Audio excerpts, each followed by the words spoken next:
this session is the first of what we hope will be many, where somebody has not necessarily directly, but has taken something that we've done in AMAonline and they've used it with their students. And so what we're doing now is we're saying, well, here was an idea that was presented, and then this is what, somebody went away and did something with it, and this is what it's ended up looking like. And Halley and Matt, thank you both. I've been working with both of them on different pieces of work, which is probably why they got lovingly shoulder tapped to share their ideas. But, big appreciation from me personally, but collectively from us to you both. I think we'll start with you, Halley. Your name was first on the session. Halley's going to look at the triangle ladders work that Tim Erickson did earlier in the year and applying the mass investigation cycle. He's going to share that journey with us. And then Matt's going to talk to you about the Weet-Bix cards. And I inspired Matt to do the Weet-Bix cards, which inspired me to do the AMAonline session. And then Matt's going to sort of take it that next step. So I'm going to stop my share and I'm going to hand over to Halley. Kia ora. Just checking if people can hear me. That's awesome. Great. So I started my 15-minute timer to give us about 5 minutes of maybe questions if you have any, but I'll just quickly introduce myself and I'll share my screen.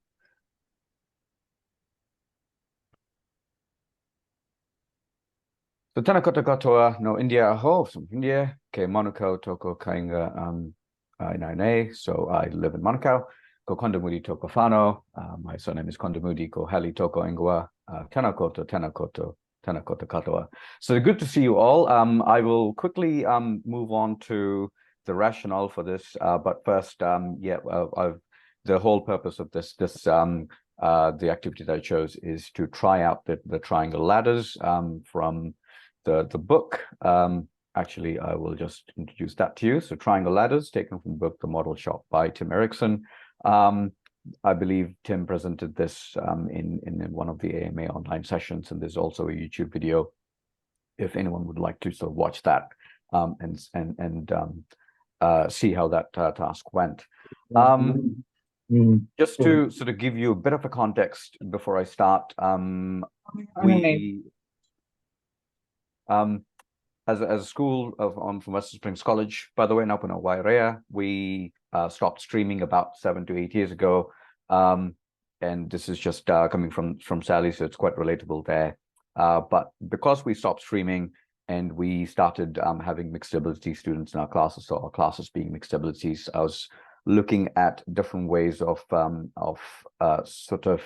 catering for all of these students in my class, and inquiry or maths investigation sort of came up as one of the tools.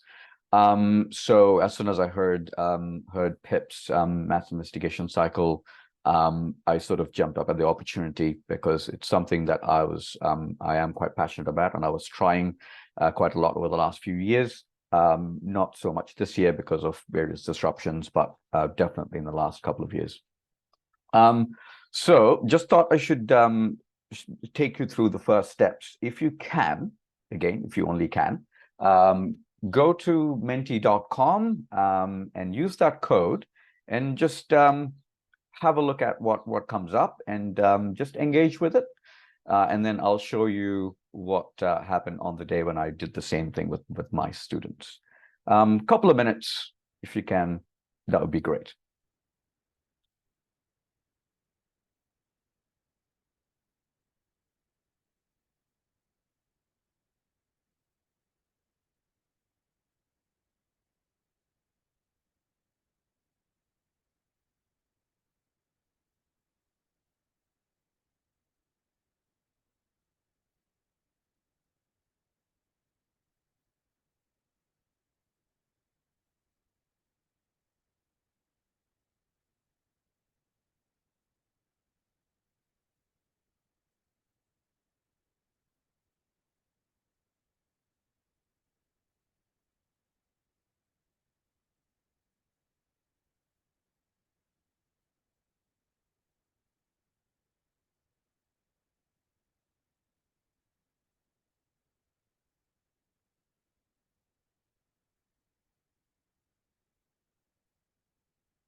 It looks like I'm getting, maybe I already got one response. So I'll probably just give you guys another minute or so, and then sort of go through what happened on the day.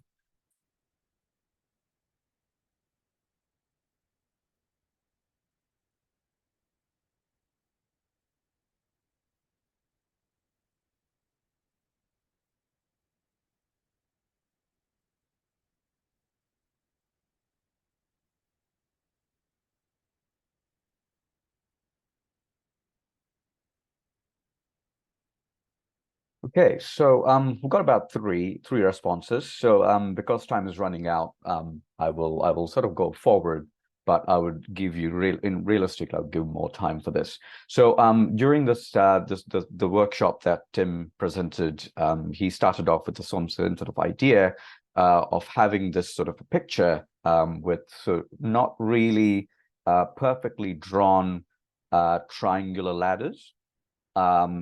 And it's sort of is supposed to encourage students to ask questions.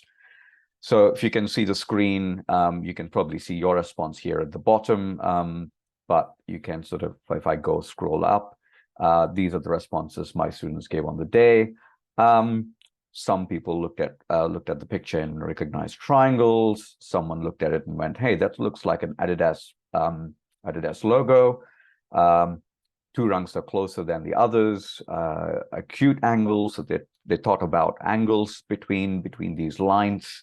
We've got angle P stays the same, whether or not the rungs change. So immediately they're looking at generalization.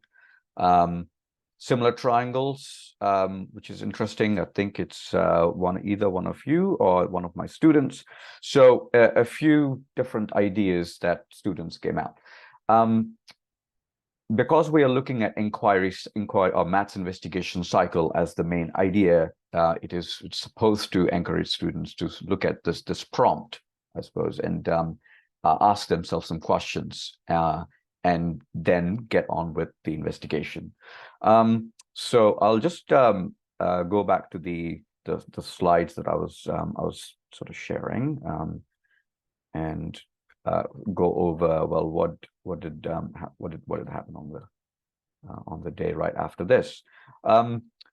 So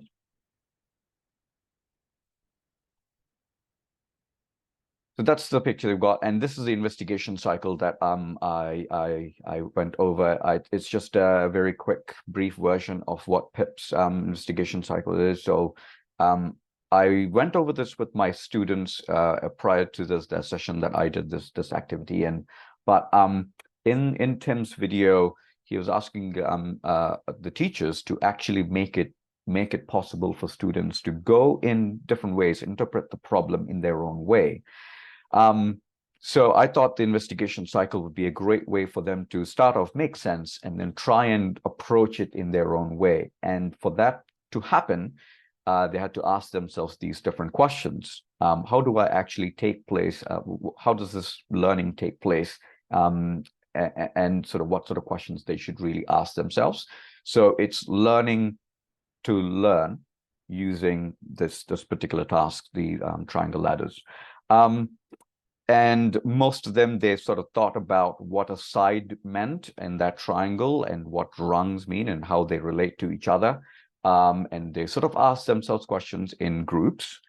And then they started working on the take action. They looked at, well, how do I then investigate my investigative question according to my plan? Like the PPDAC cycle, if you know your stats, PPDAC cycle investigation. So it's the analysis, the data and the analysis side of it. So I'll show you quickly some of the things that that the students came up with. So these are just the things. This is one group who decided to look at the triangles and investigate the rungs, the side lengths, and also the angles. In a sort of an extension, in a perfect world, I would sort of give them an extension and try and maybe use trigonometry for this, but I sort of left left them to approach it in their own way. So they actually measured it using protractors, measured the angles using protractors, and also used rulers to measure the rung lengths and the side lengths. And they started making tables in the hopes of figuring out some sort of pattern.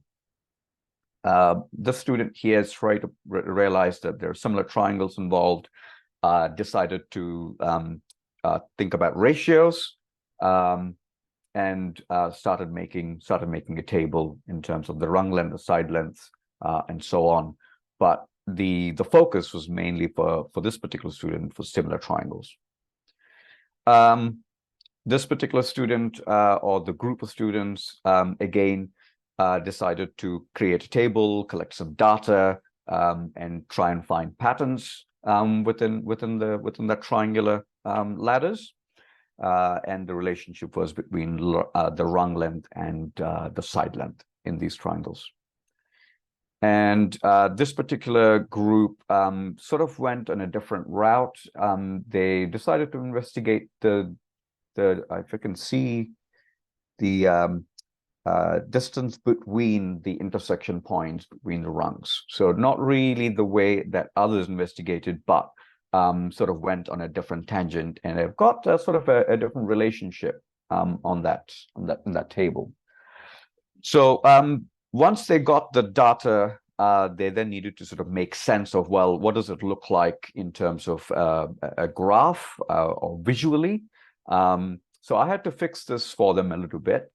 So I gave them, we're still in the taking part or taking action side of things, so taking action, but looking at a different perspective. So I gave them this Desmos sort of a sheet. I didn't fill these in. I filled this in using one of the students' data, but I gave them a blank table, and they put the data in, and they were then able to sort of move this this model of a line to try and figure out, well, is there some sort of a pattern in this? I think Codap would be also quite good, but my students had a lot of experience with Desmos, so I thought they'd be more comfortable with Desmos. So by looking at this, then they established that maybe there's a connection in this, and they can then start to generalize and try and convince themselves and also others within the groups about the relationship between the side length and rung, and perhaps even look at some sort of predictions. And unfortunately, that's where we ran out of time. But the subsequent sessions, we sort of went back and looked at, well, what kind of conclusions can we make, and what else can we investigate? And eventually, we sort of got to sharing, and the student who did the similar triangles idea shared her idea to the others, and students who did the angles idea, they shared. So there were different perspectives for the same sort of an activity, but there was a bit of a sharing happening between students in the subsequent session. And that's the sort of the end of that inquiry Matt's investigation cycle. Let me just sort of go back to the my slide. So to conclude, I suppose my interest in this is where we use this this AMAonline activity that we found out to, and also use an investigative cycle, Matt's investigation cycle, so that the students in my class, they all make some progress towards not a set goal, I suppose, and that's what I might do if I do this next time, for them to all sort of make sense of one set goal, which could be just a bivariate approach like the one that we did. But I wanted to leave it sort of open and get them to make their own learning and try and approach it in their own way. And I suppose that's what part of this investigation cycle is, or an inquiry cycle in my mind is that students can make progress towards their own learning in their own pace, with guidance from the teacher. Basically, that's sort of the end of where we finished off, and then we ended up practicing for our CAA core requisites. But I would be really keen to then take this forward a little bit, come back to it. We're doing bivariate data at the moment, so make some links there, and try and make sense of this and relate it to other areas like statistics and data collection and so on and so forth. But that's my take on this the Tim Erickson's activity of triangle ladders and Matt's investigation cycle. So I'll stop sharing and maybe try and answer any questions if you have any questions. So if people want to ask questions, just unmute yourself and ask questions.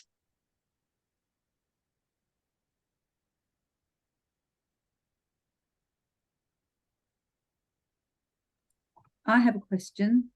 Had you worked with your students in this way previously, or was this the first time they'd had to do their own thinking? I did do some linear algebra material with them, Julian, and also some trigonometry work where they were investigating triangles with different side lengths, but there was a pattern to the side lengths of these triangles. So some students decided to, these were all right angle triangles, so some students decided to go with investigating hypotenuse and see if there's a pattern in the hypotenuse. Some students decided to use trigonometry. So they had some experience with this, but not in a full investigative cycle and follow up and then look at what else they can do. Because of disruptions, I couldn't really make a very open-ended topic within any one subtopics of maths, I suppose. But yes, they did have some experience, but not to a very big extent in terms of having freedom to do whatever they want and be in charge of their own learning. Did you have to do a lot of encouragement? With this current this session, yes, I had to guide them, I suppose, but guide them in the sense ask probing questions for them to make sense of where they're going. But right from the get-go, I had to teach them how to ask investigative questions, and I think that's why they were able to come up with whatever they came up with in that Mentimeter thing. They were able to look at that and go, okay, I wonder what this is. This is what I see. This is what I see. But I had to give them sort of a lot more training from the start of the year. Thank you. Yeah, one of the things that I really like about it is that you didn't have a specific goal in mind. You actually let them go with where they wanted to go. And I think that's really hard sometimes for us as teachers to let them follow something if we think it's not going to be fruitful, but actually sometimes it can be quite fruitful, just not the fruit we were looking for. So I think that was really cool. And I definitely think that time to think about those investigative questions, and Pania alluded to it a little bit in the keynote this morning about taking the opportunity for kids to structure their own investigative questions, be it in statistics or in a mathematics sphere. And so I think that was really powerful as well. So does anybody else have questions or comments they want to talk to? Okay, well, Halley, I'd like to thank you so much for that session. And yeah, I love it. I don't know whether I'm just scary and people don't say no or that they're just so wonderful and they say yes when I ask them to present. But, I'm really, really thankful that you came and talked to us. And I think there's opportunities here for teachers to go away and be a bit braver as well. And I had the luxury of being in Halley's class when he did it, and it is mixed ability, like there is the complete range, and it worked. The kids were engaged, and the ones that didn't know what to do, they asked questions and then they got on with it. So everybody came up with something at the end. So it was really cool. Thank you. Okay, Matt, I'm going to pass over to Matt now, and he can tell you all about Weet-Bix Stat Attack. Thanks, Pip. Kia ora koutou. Ko Matthew Takuinua, ko Noa Otatahi Aho. I'm currently a teacher at Te Atatū Intermediate, and I have a class full of delightful Year 7 and Year 8 students. Now, is this sharing? So earlier this year, I accepted a role as WSL, and part of that role is I attend a number of workshops with Pip, and in during May we attended the statistics workshop, and during that time she introduced us to a number of fun ideas, which included collectible cards with the Countdown Super Insects, and also Monopoly cards, and she encouraged us to, as a group, put them into different categories and discuss our findings. And we thought this was, a lot of fun. And she also talked about the current Weet-Bix cards that were available in the Weet-Bix packets. Now, a couple of years ago, during lockdown, I also prepared a stats analysis based on some of the All Blacks. So I knew there was where to get the current series of Stat Attack All Blacks. So I proceeded to the Weet-Bix website and downloaded the current collection. So on those cards, they have the current All Blacks and Black Ferns players. They also have some legends of the games and coaches. So that included Wayne Smith and Ian Foster. On those cards, they also had a range of stats that we could look at. That included height, test caps, test points, the All Black number, success rate, and the number of Weet-Bix that they eat for breakfast.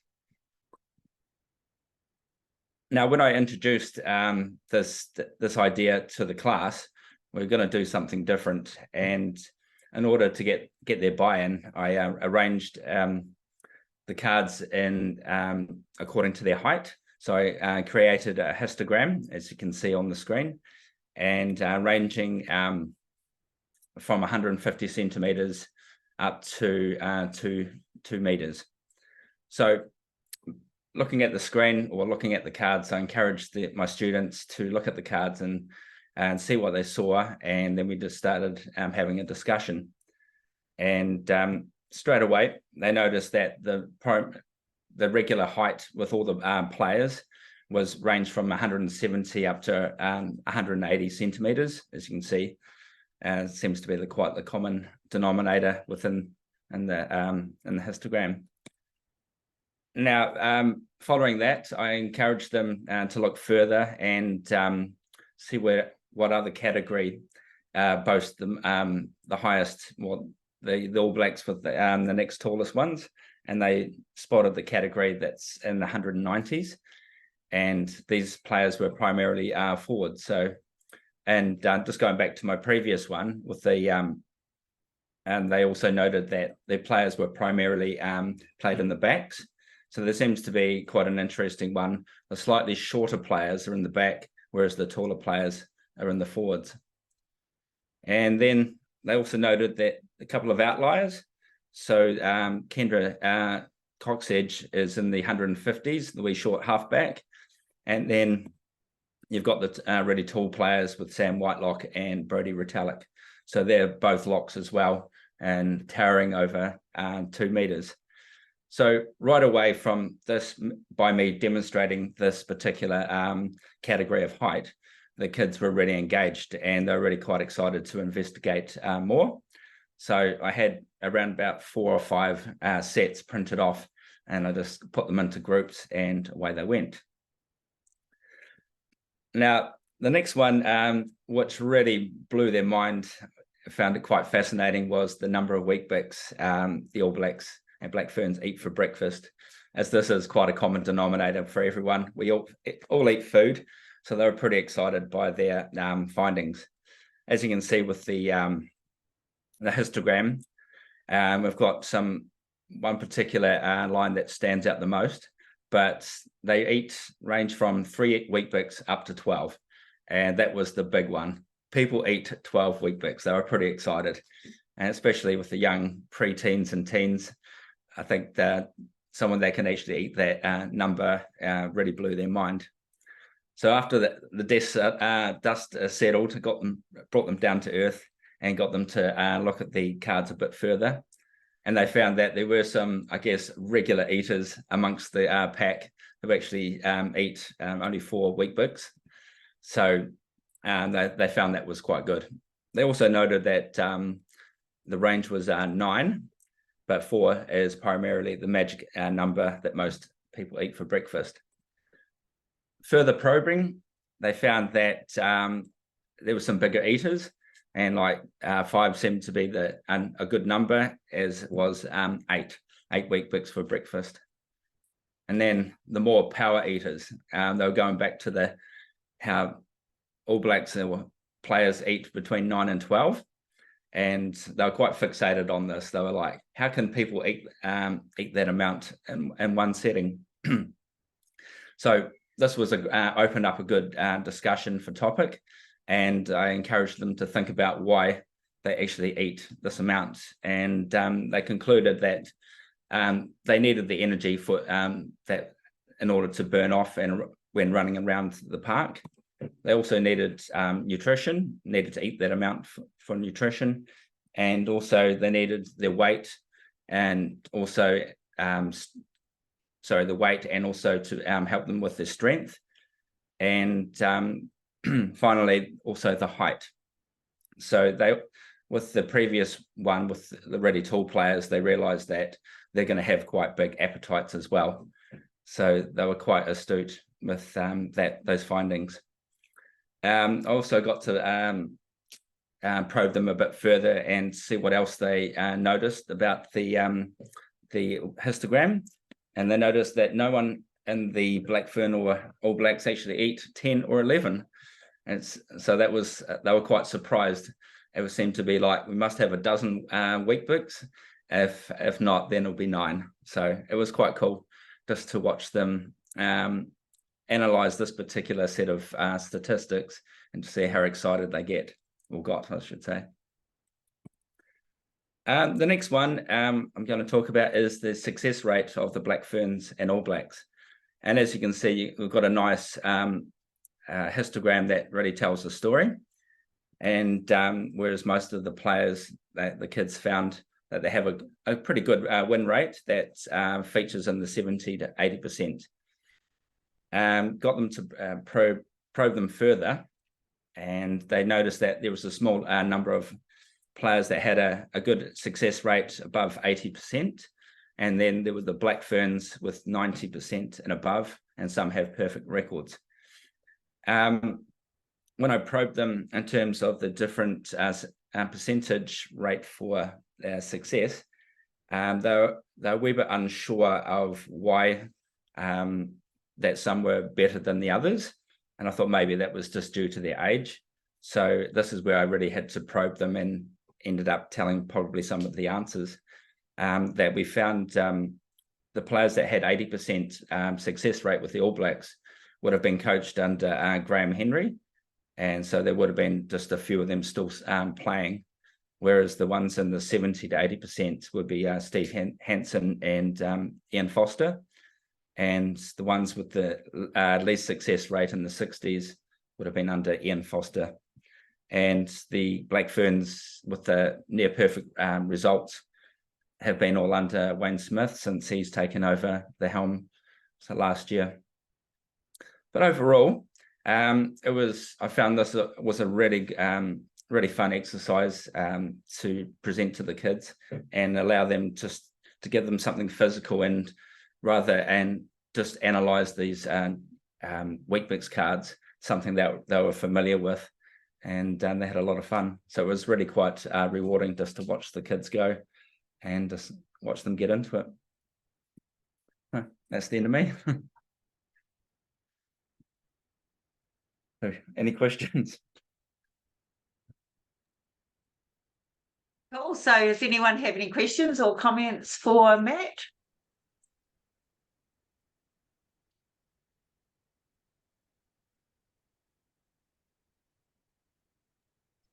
Yeah, hi Matt. I'd be Hi. interested to know about so you got the kids to play with the cards and make some histograms in front of them. Yep.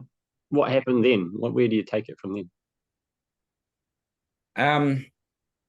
In terms of, I think they could actually do a compare and contrast. There's one question I realized I didn't ask them, was how many did they actually eat for breakfast? And I think that'd be quite an interesting survey to do within the class, just to see what the average number is of what my kids actually eat. And perhaps maybe they could also ask some teachers or other students around the school, because we do have a couple of inspiring athletes within the school frame that are really quite good. So maybe there could be they might eat more than your regular student that doesn't really engage in too much sport. So that could be a nice compare and contrast sort of thing. Yeah,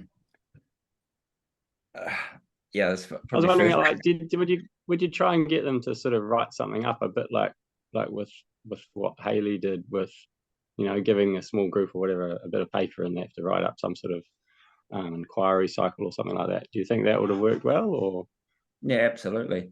Yeah, get them to do quite a deeper inquiry, and yeah, like you say, do their own report. Use that as a bit of a guideline.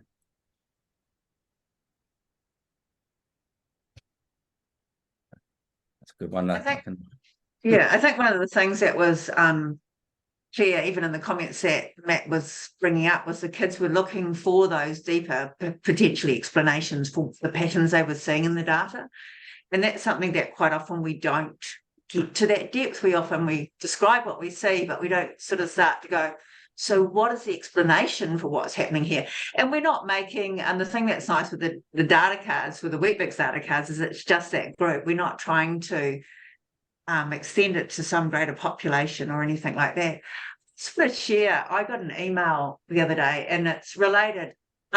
Because Matt inspired me. I mean, that's why I really asked him to come and talk, because when he started talking about what he was doing, I went, oh my gosh. So I had then shared it with some other teachers, and the teacher emailed me, and he said, I just wanted to email and say it had been great. So the Weet-Bix, the buy-in from some of our boys particularly has been fantastic. But the key thing it has given the students a wonderful base before they do their own statistical investigations. And I think that was the thing that was really nice about it, is that the kids got to try the ideas about what a statistical investigation looks like with some data that was pretty tidy and being collected by somebody else. And then they had an idea about how they could go away and do theirs.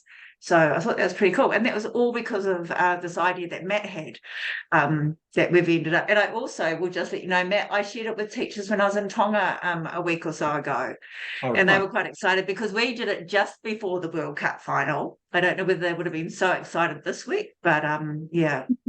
So, yeah, to answer your question, Richard, definitely these things could be written up in a more formal way, or they can be done in a less informal way. And one of the other things, too, that for me came out of it was, what other questions could we ask about these All Blacks and these Black Ferns? Or what other questions could we ask about All Blacks generally? And could we research a wider group? And if you go onto the All Blacks website, there's data on every, all 1,200 All Blacks and all 250 Black Ferns. It's very distracting if you, and you can go in and search by the school they last went to, or you can search by the club they played for. So there is, in terms of a potential data source, it's quite interesting. Wow. Any other questions or comments for Matt? So if nobody else has got a question, I'm really impressed, Matt, because I think that asking children at the level you're teaching them to actually to organise and be able to say something descriptive about what they're looking at is a really important skill. And I often have my initial teacher education people are not very stats savvy, some of them. Their calculus is really great, but their stats is not brilliant.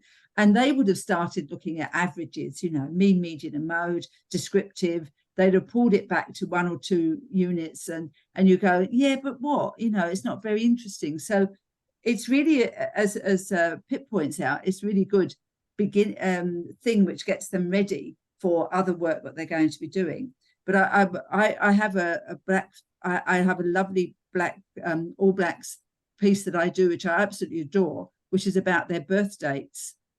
And if you've read the stuff, oh my God, Malcolm blah blah blah from America wrote about, in his case, it was the hockey people who they found that people were born in the early part of the year and not in the second half. And I looked at the All Blacks and I found that that was the same. And I was absolutely blown away by it, because I thought, look at this, I've read that book and I've really enjoyed it. And now I found that nearly every All Black that has ever been is in the first half of the year. And the only person who was current when I was first doing it, who was born in December, was Richie McCaw. Only one of them. And you know, and so there's a really lovely discussion there about what the hell is going on in this in any country, because Malcolm was dealing with USA and we're dealing with here. And so then you've got some lovely cross-fertilization stuff.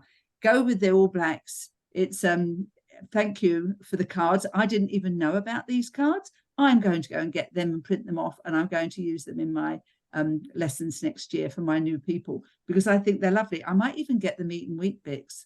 I haven't thought about what to do with that yet, but you've certainly inspired me, Matthew. Thank you.